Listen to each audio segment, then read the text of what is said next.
So let's take note of it. Some have been tested in the past questions, especially balance scorecard. Balance scorecard has been tested. We need to understand how to use it also in the case study. We have some of the tools or some of the past questions that have captured some of those tools, like balance scorecard, economic value added model, have been tested. So please take note of it as we look at them. And the ones that have not been tested, please mark them down and pay attention to them. So generally, before we go to CSF factors, somebody may ask, what are performance management tools? So they are like methods, systems that organizations use to monitor, evaluate, and improve employee performance in line with the organization's goals and objectives. So it's like a method or a system that a company uses to monitor, evaluate, and improve employee performance in line with the business or the organization's goals. So the first one is critical success factors. Critical success factors. So critical success factors is also a tool, and the purpose is to identify key areas of activity that must be successfully managed for an organization to achieve its objectives. So the CSF is essential for identifying areas of activity that should be managed, and that is why they are called key or critical success factors. They are very critical to the organization's achievement of their goals. So it's very important to take note of that. And the definition generally of CSFs are essentially elements or areas, key areas that contribute significantly to the success of an organization or a project. So those key areas or essential elements are very important. And we have different types of CSFs. We have the industry CSF. The industry CSF relates to characteristics of the industry where that company is domiciled. So areas of innovation, for example, in tech industry, we have that industry or that space having some special niche, and to be successful in that industry, in doing business, you have to be innovative, and you have to ensure that your cost is low, because tech tools are very, very high in cost. So cutting down costs and ensuring your equipment and every other technological equipment you're using is a low cost area you should be able to cut down to be able to survive in that industry. So it's very important to understand the industry, and an example with the tech industry will help you to understand how to be innovative and stay afloat in that industry. So the industry's critical success factor is important. Have the banking, the pharmaceutical space, several industries. So whatever industry an organization finds itself, it has to carve a niche for itself and ensure that those critical success factors are identified, evaluated, and used to stay afloat in that business. And we also have the environmental critical success factors, like regulatory compliance to the laws of the land. So a company's internal policies, SOPs, procedures are environmental CSFs, the customer demands, which are external, economic trends that impact the business. So the environmental critical success factors must be taken into cognizance also to determine how an organization thrives. An organization does not work or operate in silo. The environment where it operates are very critical areas that will determine its success or its failure. This is very key. And we have strategic critical success factors, which is tied to the organization's goals. And this is made from the apex, the top of the company. So the board of directors, management, formulate this. Very key. Strategy is key, and strategic direction is very important. If the head does not provide direction for the body, then the body becomes useless. And that's what strategy is all about. So strategic CSFs are very key for ensuring the organization makes goods and products or services that bring value to the marketplace and ensure the organization is sustainable in the future. So goals like market penetration, product differentiation, cost efficiency are areas of strategic direction that are critical to the success of an organization.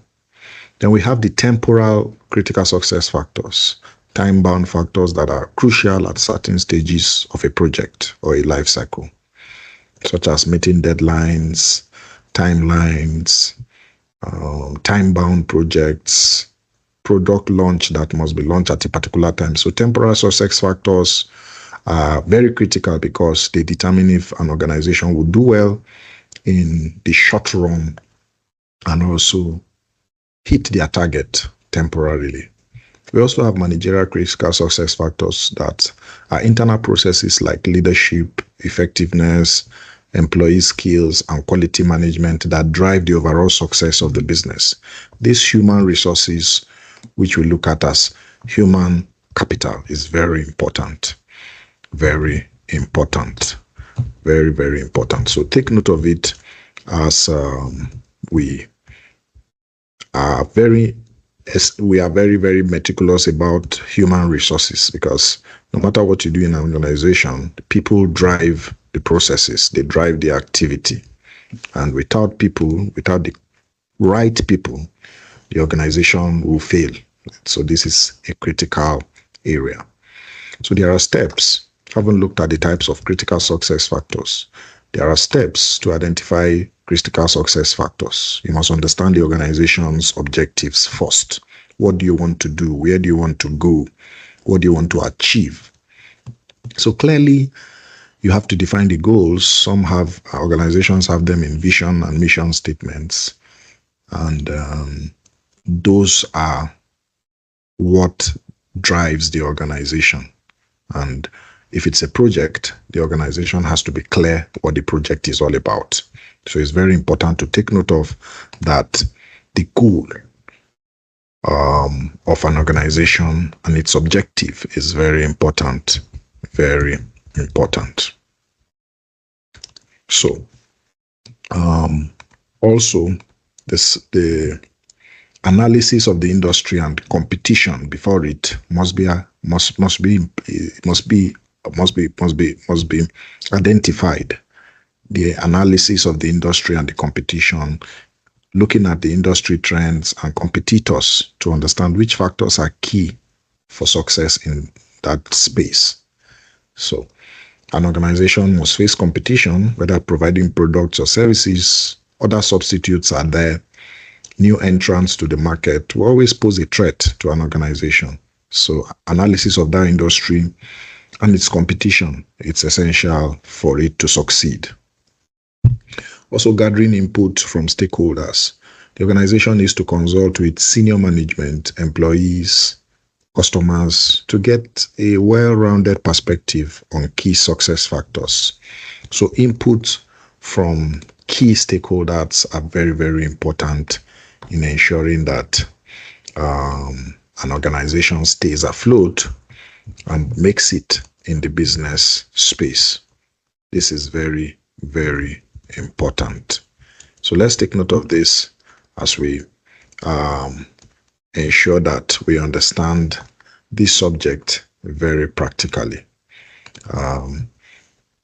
We need to also understand how to narrow down key factors, identify the few, usually the most critical areas that will make the greatest impact on achieving success for our organization.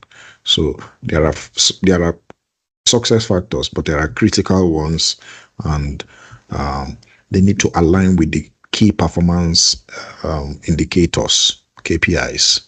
So connecting critical success factors to KPIs to track performance and ensure focus on these factors are very important for an organization. When critical success factors are linked to performance indicators, then goal congruence and results are inevitable. Results are inevitable. So, and the benefits is that it ensures that the organization focuses on what matters most for success. So those key, like it's called critical success factors, and ensures that the performance of the organization is monitored. The benefit would definitely culminate in success because you've identified the key success factors and you are monitoring performance. It's easy to identify, but performance could not be may not be monitored. So when two of them merge together, then success is inevitable. And another benefit of merging KPIs and CSFs are it helps prioritize resources and efforts on high impact areas. It also improves strategic decision making by highlighting critical areas of performance for an organization. So CSFs are very good because they help you or an organization to identify key activities that must be performed well for an organization, for the team, for the project to succeed. And it works it helps management focus on a few things that really matter rather than spreading attention to various things that are too thin or that are not material. And it works in a way that it links strategy to day-to-day operations. So, for example, I've worked in the healthcare space before, a hospital or a diagnostic center. And the critical success factor there might include patient safety, diagnostic accuracy, fast turnaround time for tests and results, and regulatory compliance generally. So in that industry space or hospital or healthcare space, the critical success factors I just mentioned are critical. And in the manufacturing industry, for example, CSFs could be quality control on their products, cost efficiency, timely delivery of products to the value chain, distribution chain, are very critical to the success of such businesses in that space. So the CSF is a useful performance tool because it guides the setting of KPIs. It ensures performance measurement is aligned with strategy, and it also keeps management or managers focused on the most critical activities. This is very, very important. So take note of it as we go ahead with this conversation. All right, so that will be the end of the discussion on critical success factors. Do we have any question? And please don't forget to interject if a thought strikes, you have an observation, you have a contribution. Please go ahead and interject freely. Just raise your hand and I'll give you the floor to speak. Or you have a contribution that would also enlighten us, please go ahead and speak to it. So this critical success factor management or performance management tool has not been tested yet in the case study paper. The 22 diets that editions of the case study that has gone from November 2014 down to May 2025, CSF has not been tested. So take note of it and in case it comes. Okay, so let's go to section 2 if we don't have any questions and look at key performance indicators. Key performance indicators. All right, so the purpose of key performance indicators are to measure and evaluate the performance of an organization or a project in key areas. So key performance indicators are essential because they measure performance. If you want to know how an organization is doing, you have to measure the performance by key areas. Is it revenue? Is it profit? Is it cost? So whatever it is or yardstick you want to use. By defining KPIs, they are quantifiable metrics. So take note of the word quantifiable. It must be quantified. used to assess the success of a company or a project in achieving its objective. So the characteristics of effective key performance indicators include specificity. It must be specific. That is clearly defined and targeted to a particular area of performance. So it must be specific, it must be measurable. Measurable, talking about data can be collected and analyzed to assess the progress of that project. And it must be achievable. That means realistic goals that the organization can attain. Not just balloon dreams or balloon goals, but measurable goals. And they can be achievable. And they must be relevant. They must align with the organization's overall objectives and strategy. And finally, they are time-bound. So the SMART acronym is essentially a characteristic of a KPI. So you can use SMART: specific, measurable, achievable, relevant, and time-bound.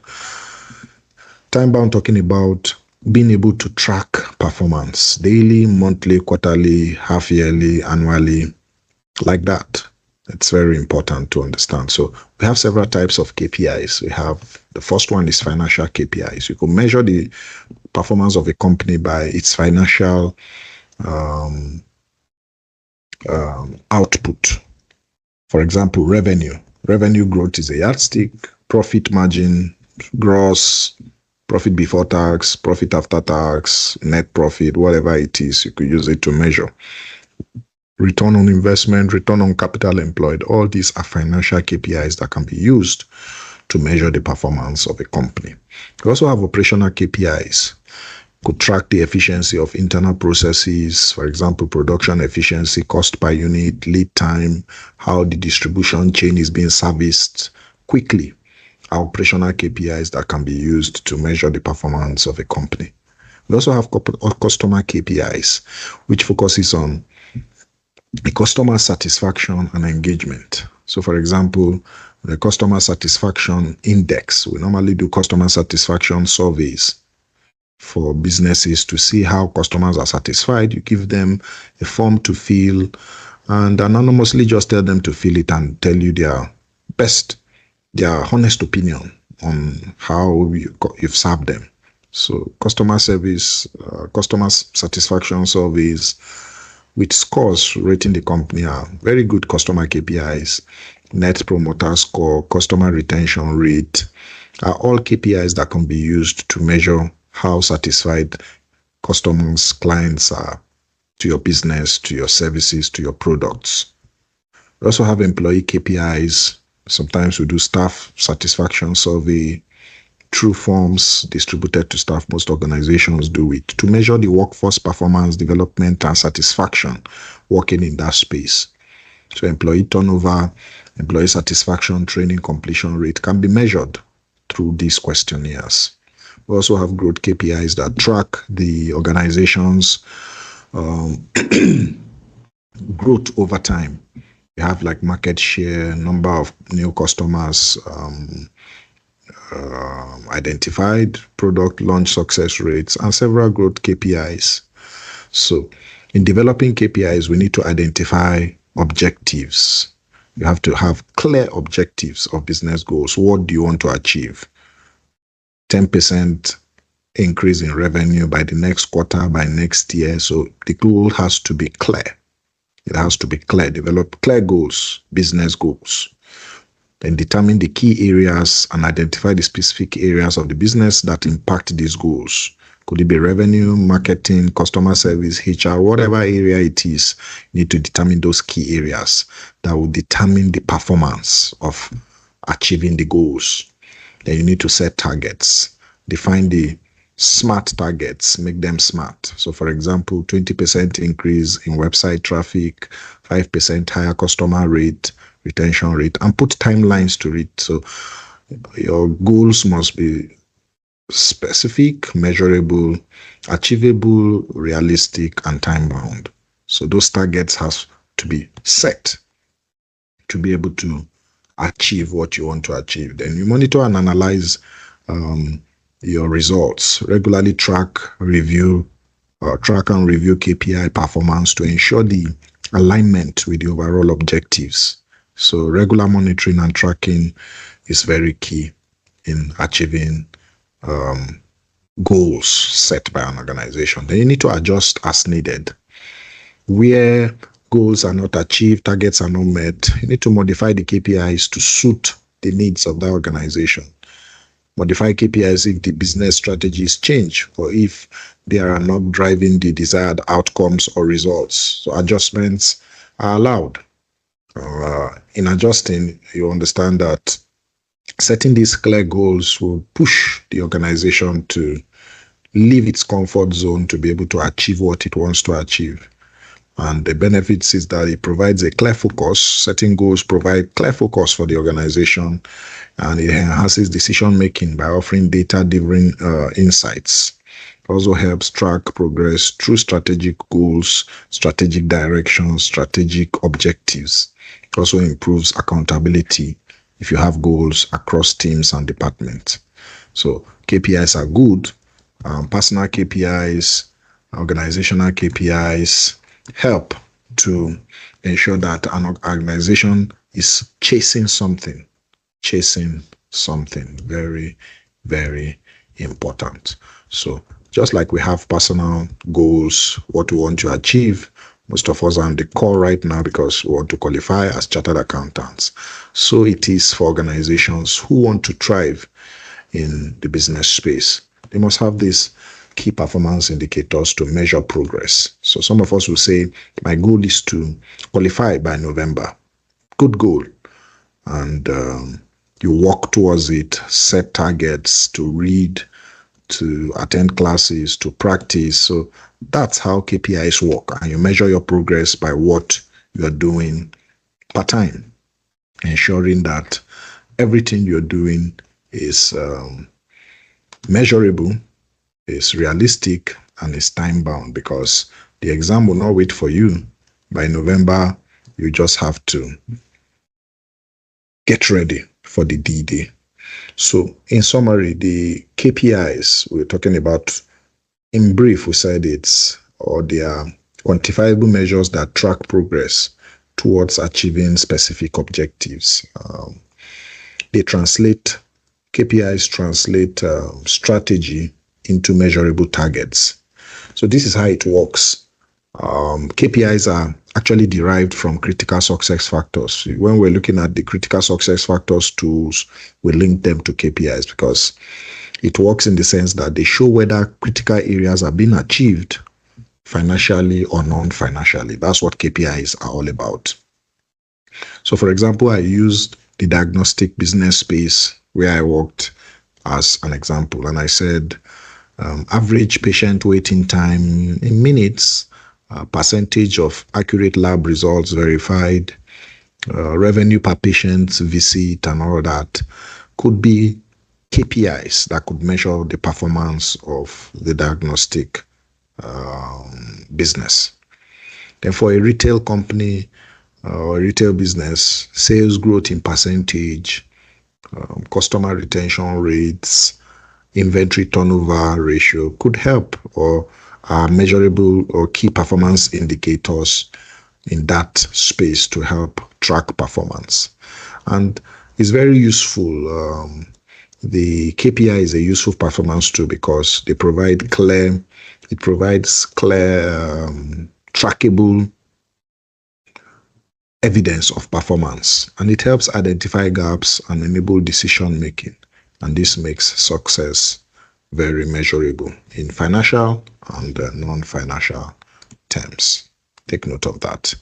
All right, so that's it for KPIs. And this also has not been tested so far in any of the ICAN editions, the 22 editions that has gone from November 2014 to May 2025. So take note of that performance management tool. So any question on that?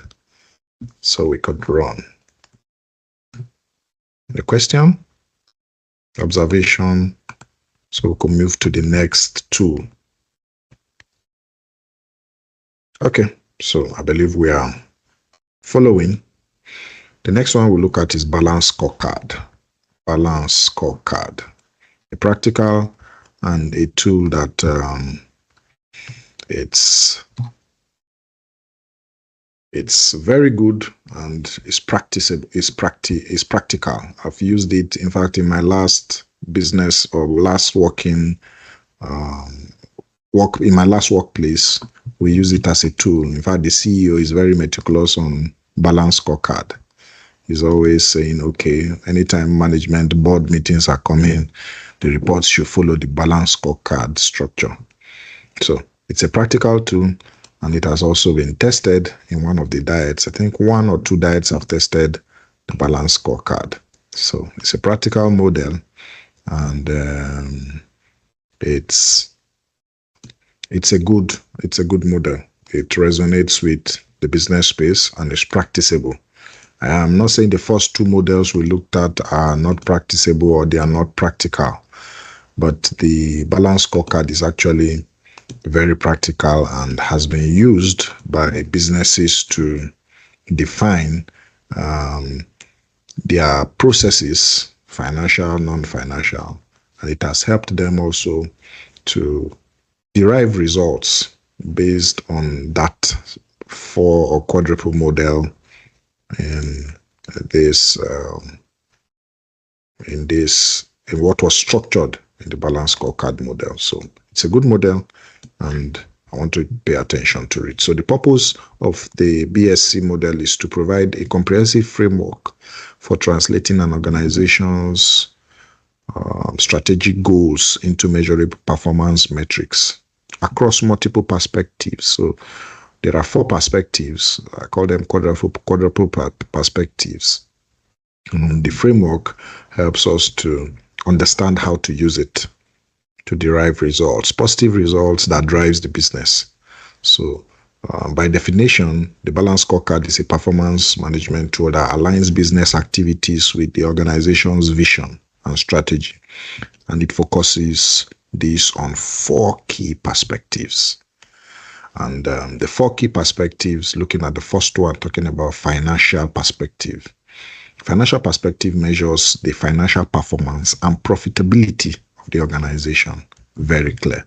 The financial performance of the organization through profit, it's very clear. The profitability of the business is key, and any business, they will tell you, or essentially it's into business for profit, financial gain. So that's primarily why a business is there before providing service. So the financial performance and measuring it is very, very important. So this financial perspective is the first perspective in the balance scorecard model. An example, for example, talking about KPIs like revenue growth, you could measure the financial performance of a business by revenue. How much have you done revenue-wise? How much has the organization done revenue-wise?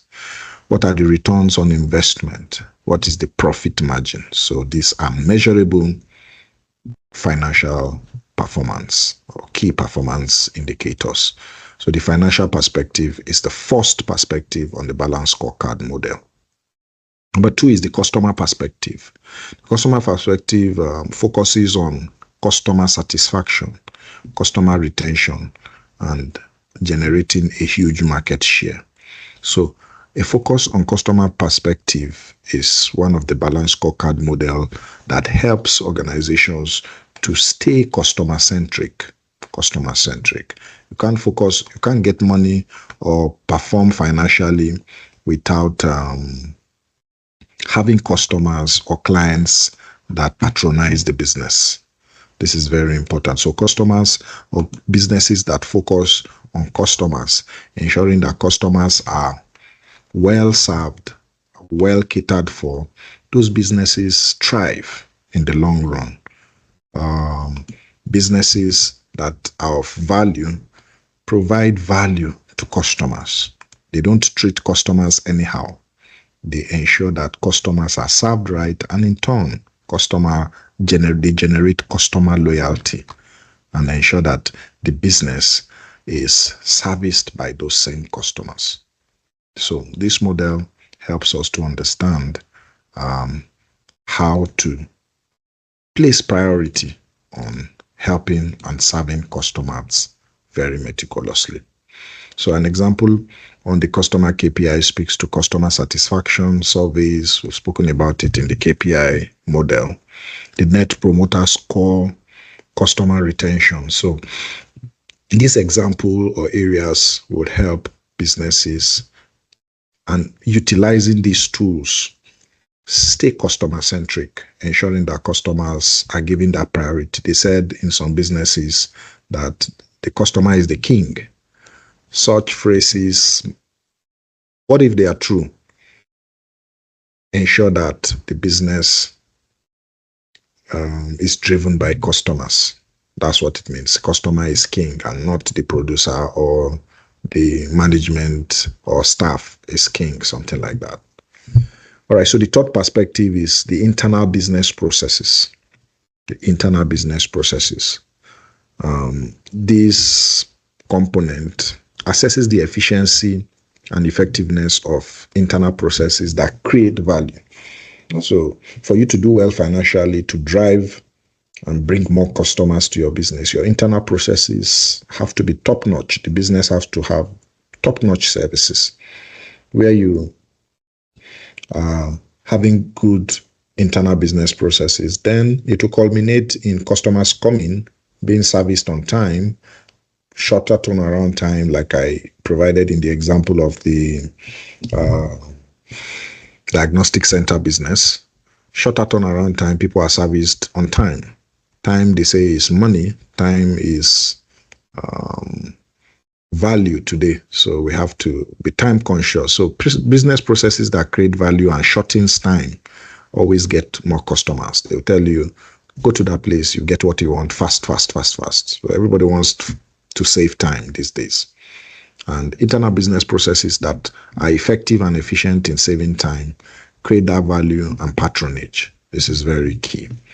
So for example, production cycle time, quality control, cost per unit, and turnaround time around this helps foster and brings customers, which culminate in creating good financial outcomes for the business. And the final and last perspective is learning and growth. What are the measures the organization is using to improve staff and employee development? Because for you to have good internal processes, people drive those processes. People want, no matter the machines, no matter how tech savvy that organization is, people drive those processes. So continuous learning, continuous improvement, continuous training and retraining, it's what is essential to help innovate and improve employee development and knowledgeable management. So where you see organizations spending on training and retraining, they know what they are doing. It's because it will improve internal processes, it will drive or bring more customers, and in turn provide a positive financial outcome. So learning and growth is very important. Show me an organization that don't train staff, then just know that that organization is going to have obsolete or very, very mundane internal processes, low customer attraction and retention, and also a very weak bottom line or financial outcome. So learning and growth is a perspective that organizations that drive value and are doing very well don't play with. The CEO or the owner of Virgin Atlantic, most of us know him, he's called Richard Branson. Richard Branson said he doesn't play with his staff because he makes sure his staffs are satisfied, well trained, and in turn, they will satisfy his customers. And at the end, he's going to get what he wants, which is money, financial. So Richard Branson understands this learning and growth by ensuring his staff are trained and retrained and given the necessary tools, training, and orientation on how to drive the business. So an example of the learning and growth perspective is the employee satisfaction surveys that normally go around, employee training program, mostly as the needs arise, innovation rate, and it helps by this implementation upgrade employees. So how do you implement the balanced scorecard model in a business? You need to clarify the vision and strategy of that business. What's the vision? Where does the organization want to go? You need to clarify what the organization wants to go, where it wants to go, what it wants to do. And align the scorecard with the company's long-term goals and strategic vision. So those 4 perspectives we talk about needs to be aligned to the vision and strategy of the company. After that, then the development of the objectives for each perspective is very essential. You need to create specific objectives that link to the vision within the financial, customer, internal processes, and learning and growth component, and setting measurable key performance indicators to monitor that goal that has been set. So for each perspective, there has to be quantifiable KPIs to track progress towards those objectives. Then aligning the initiatives is another point by linking ongoing projects and initiatives with the objectives in the perspective to ensure that there's strategic alignment and sync with those initiatives. Then monitoring and review is also very important, because regularly tracking performance and adjusting KPIs or the objectives are necessary to remain aligned with the strategy. And this is beneficial because it provides a balanced view of performance beyond financial measures. A lot of organizations look at finances, but there are other factors that drive finances, which the balanced scorecard has really integrated and that's why it's called the balanced scorecard. It's balanced. If you look at the financial perspective alone, an organization may not thrive. But these other 3 salient areas, internal processes, learning and growth, customer perspectives, are very important in providing the outcome financially for a business. So the benefits of the scorecard model is good because it goes beyond the financial measures, and it aligns to day-to-day operations, short-term and long-term strategy, and it encourages cross-functional collaboration by integrating these 4 perspectives. Very key. And it also improves decision-making with a structured approach to tracking performance. So it's key to understand that the balanced scorecard model is a very good model, and it helps to drive performance in ensuring that an organization thrives. And it is generally, I think, or essentially strategic performance management tools. I call it strategy because it has to be well planned. It's under the performance management tool session, but then it's a tool that measures performance from these 4 key perspectives, and it has to be strategic. The management or owners of the business at the top have to formulate and integrate it into their strategy. And it works in a sense that instead of focusing only on financial results. Yes, please. Yeah, go ahead and interject. Go ahead. Yeah. Okay. Thank you very much. So I just want to clarify something on this balance scorecard. Yes. Is it, for instance, looking at it is a strategic management tool, and also it's a performance. It's a performance management. Yes. But its focus is more on the more like the overall business. So I'm now trying to look at, is it possible for someone to use this more like maybe in a department? Yes, but if you use it in a department that does not focus on finances, it may be hard to integrate the 4 components. So it is better to use it in the whole organization. So for example, you want to use the balance scorecard in finance department. Finance may not be customer centric. So finance will tell you, what's our business with customers? Our business is to pay money, formulate financial strategy, and drive the financial vehicle of the business. That's what we do. So finance may not be interested in the customer area. They may not be interested in learning and growth, and they may not be interested. Okay, they may be interested in internal processes because processes are part of what finance does, but they may not be interested in customer or learning and growth. So I think to ensure yes, please. The reason I was looking at that, sorry for that. The reason I was looking at that is because, for instance, finance, the customer, we can even say that our customer are the shareholders, even there are some government transactions that we do, I'm just trying to look at it in such a way that every kind of because for instance, where I worked before, I prepared finance more like a finance department report, so that I'm now trying to see how that balance scorecard can be we can use it to prepare a report that would relate with the customer. We can relate it to the shareholders, even employees, that other employees are part of the way we serve, the way we respond to. So I'm just trying to look at it in that perspective, actually. Okay, I now get what you are saying. So in preparing report, I think I agree with you. So in preparing report, finance can drive the balance scorecard model and integrate it to their report. But they have to work with general admin, work with HR to integrate that report. So I think I get what you are saying now. In driving value and integrating the model, finance could be the pivotal role, but it cannot work in silo. They have to work with other departments. Of course, they will be the main driver in preparing that report. But then to integrate it in financial operations is what I thought you first asking of. But in preparing the report based on that model for the organization as a whole, yes, I agree with you. Absolutely. I agree. If that's what you are saying, maybe I got you correctly.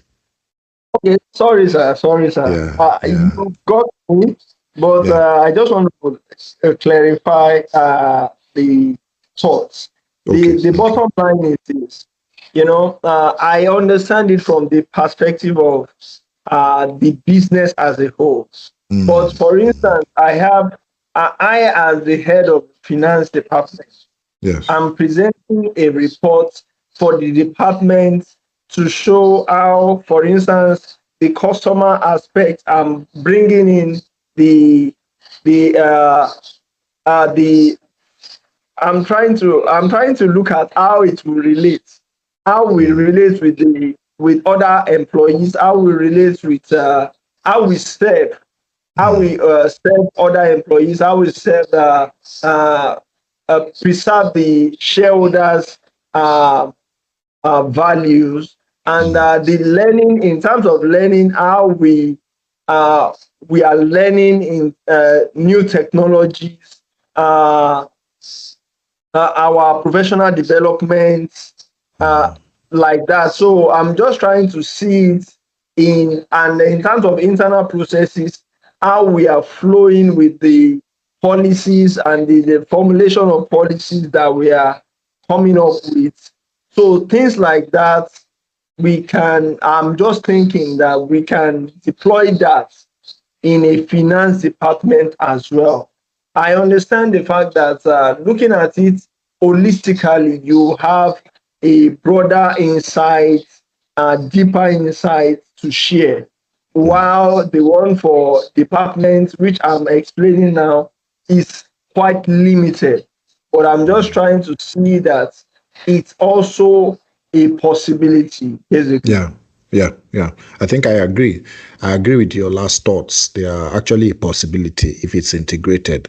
Having looked at it, that it's a holistic model that may permeate through the organization. Well, it can be tried in that finance unit, and it can thrive if it's tried, and it depends on those that want to run it. So like you said, if you are interested in running it within that unit and see how to drive it, it may thrive. So I agree with you.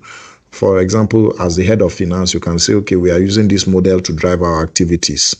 Yeah, irrespective of the holistic nature that, okay, it's supposed to permeate around the organization, you can, from financial perspective, ensure that you have goals, you have targets as the finance department. Then from the customer perspective, you can ensure that sales and marketing are driven. You are giving sales and marketing what they need to get more customers and promote the company's product and services. So I think aligning with your thoughts is possible. Then for the other perspective, which is learning and growth, you could Also, make sure that your team go for training. They are trained and retrained over and over again. And for internal processes, which is the core of finance. So yeah, I agree with you. I agree with you that it can be integrated, even though I've not seen a unit do that, but it's possible. Yeah, very possible. Thank you for sharing those powerful thoughts. Very possible. Okay.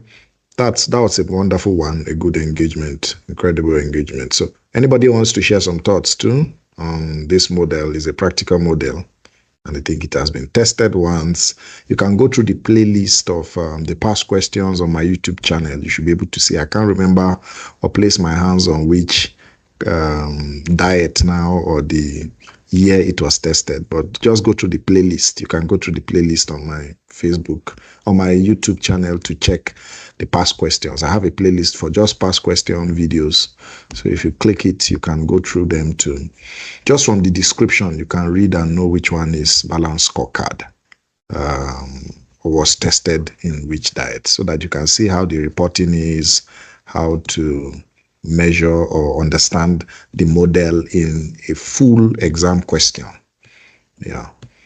All right. So like we said, in rounding up balanced scorecard before AA shared those thoughts, those incredible thoughts, we said the strategic performance of a business depends if it wants to integrate the balanced scorecard model on these four perspectives. So we said the financial perspective, looking at how the organization is performing financially. The second perspective, customer-wise, looking at how customers perceive the organization. And the third one is the internal processes, how efficiently internal operations run. And the fourth one, speaking about learning and growth, how the organization develops people and systems, and how innovative the organization is.